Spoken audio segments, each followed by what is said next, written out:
नमस्कार दोस्तों, मैं सम्राट अमर और आज का हमारा टॉपिक है कचरा प्रबंधन और व्यक्तिगत जवाबदेही।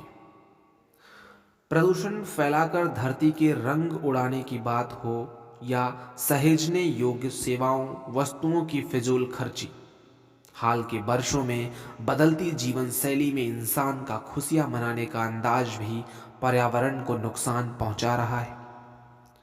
परंपरागत रंग ढंग से दूर हुए वैवाहिक आयोजन इसी का उदाहरण है।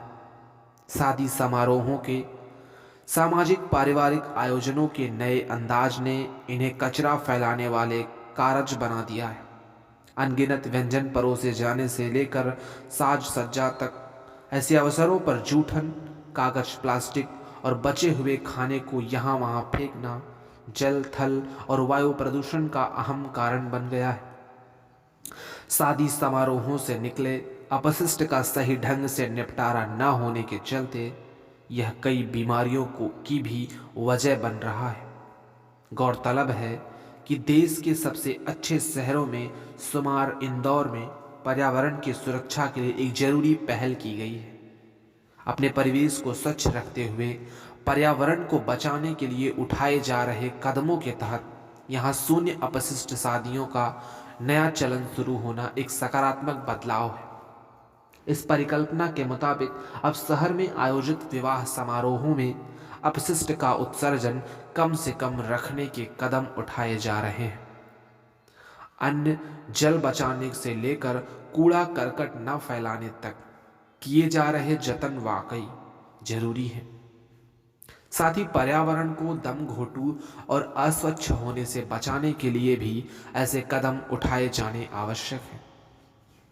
इसीलिए इंदौर में वैवाहिक समारोहों में निकलने वाले कचरे के सुव्यवस्थित निपटान की शुरुआत एक अनुकरणीय कदम कही जा सकती है।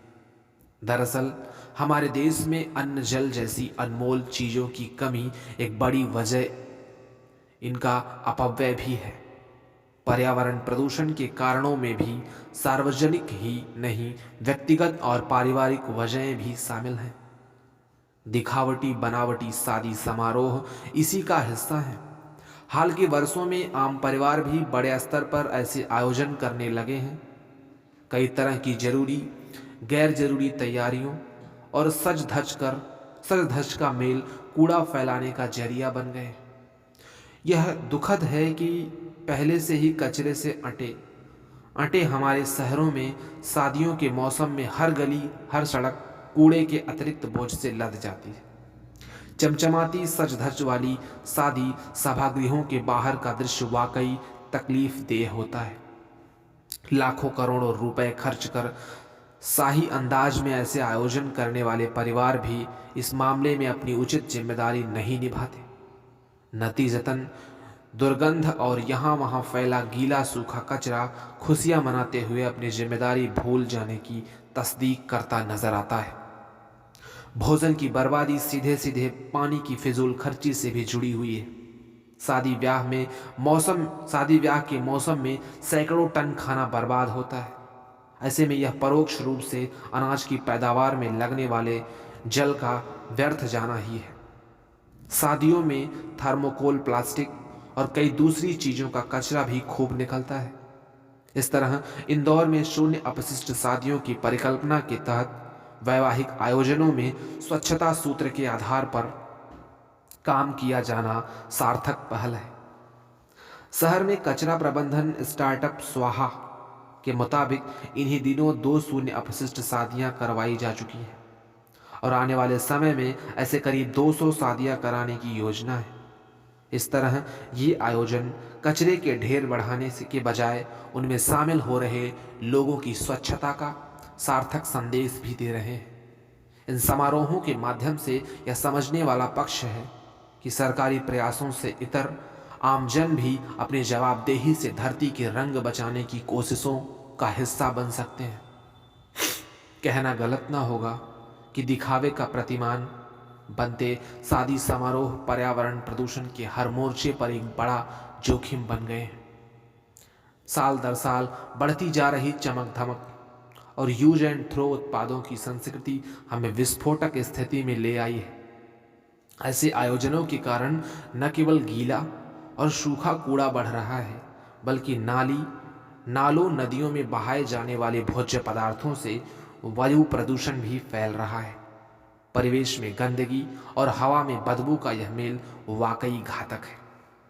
एक ओर जहरीली गैसों का उत्सर्जन तो दूसरी ओर कचरे से आटती सड़कें और गली मोहल्ले। चिंतनीय है कि आज की गरीबी, भूख और कुपोषण से जूझ रहे हमारे देश में अनाज, दलहन, फसल और सब्जियों के कुल उत्पादन का 40% हिस्सा बर्बाद होता है। मानवीय मोर्चों पर तो यह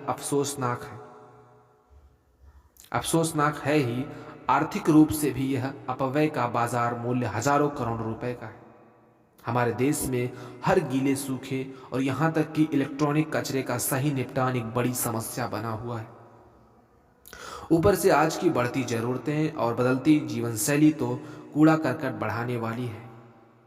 स्वच्छता और पर्यावरण से जुड़े कई अध्ययन चेताते रहे हैं कि आगामी वर्षों में शहरों और महानगरों की सबसे बड़ी समस्या कचरे का उचित निस्तारण करने से जुड़ी ही होगी। जानलेवा दुर्घटनाएं और जल जमाव की आफत हर साल लोगों का जीवन मुश्किल करती हैं। इसका एक अहम कारण नालों का कूड़े से अटे होना है। रिहायशी इलाकों से लेकर बाजारों और सड़कों तक बिखरा कचरा बारिश के पानी की निकासी रोकता है। नतीजतन हर बार बरसात में शहरों में बाढ़ जैसे हालात बन जाते हैं। स्मार्ट सिटीज बनाने के इस दौर में भी ऐसा कोई शहर नहीं है जिसमें अशोधित कचरे के छोटे बड़े पहाड़ न दिखते हों। कमोबेश सभी शहरों में कूड़े के ढेर स्वास्थ्य के लिए तो गंभीर खतरे के अलावा हादसों की वजह बन रहे हैं। साथ ही धरती, वायु और जल सभी को दूषित भी करते हैं। अध्ययन बताते हैं कि 2050 तक समुद्र में मछलियों से ज्यादा प्लास्टिक होगा। एक अध्ययन के मुताबिक दुनिया के समुद्रों और महासागरों में करीब 80% प्लास्टिक कचरा जाता है, जिसका सीधा अर्थ है कि यह किसी न किसी तरह इंसानों के उपयोग से ही जुड़ा है। इतना ही नहीं, state of global air 2020 report के मुताबिक वायु प्रदूषण से होने वाली सालाना मौतों में चीन और भारत अव्वल देश है। ऐसे में समझना मुश्किल नहीं कि कचरे का उचित निस्तारण कितना आवश्यक है। आज अपशिष्ट निपटान की समस्या दुनिया के कई देशों के लिए एक मुद्दा बनी हुई है। खासकर विकासशील देशों में स्थितियां वाकई चिंतनीय हैं। भारत में भी हर राज्य और स्थानीय प्राधिकरण कचरे के बढ़ते उत्पादन और प्रभावी अपशिष्ट निपटान के तरीकों की कमी से जूझ रहे हैं। ऐसे में कम से कम सामाजिक समारोहों का आयोजन जवाबदेही के साथ किया जाए तो बड़ा बदलाव आ सकता है। हमारे सामाजिक पारिवारिक ढांचे में हर विशेष दिन एक समारोह की तरह मनाए जाने की रीति है। शादी के आयोजन तो वाकई बड़े स्तर पर होते हैं।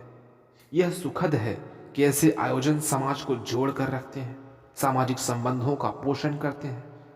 लेकिन चिंतनीय है तो यह कि इनसे जुड़ी दिखावटी तैयारियां और यूज एंड थ्रो सामान के इस्तेमाल की बढ़ती संस्कृति पर्यावरण के लिए नुकसानदेह है।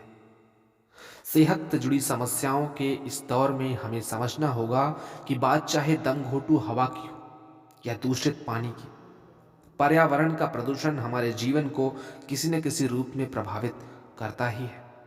ऐसे में हमारी खुशियां इसके रंग छीनने की वजह न बने, इतना तो किया ही जाना चाहिए। इस मोर्चे पर कम से कम संसाधनों में गुजारा कर कोरोना आपदा का काल हमें इच्छाओं और जरूरतों में फर्क समझाने में काफ़ी है। धन्यवाद।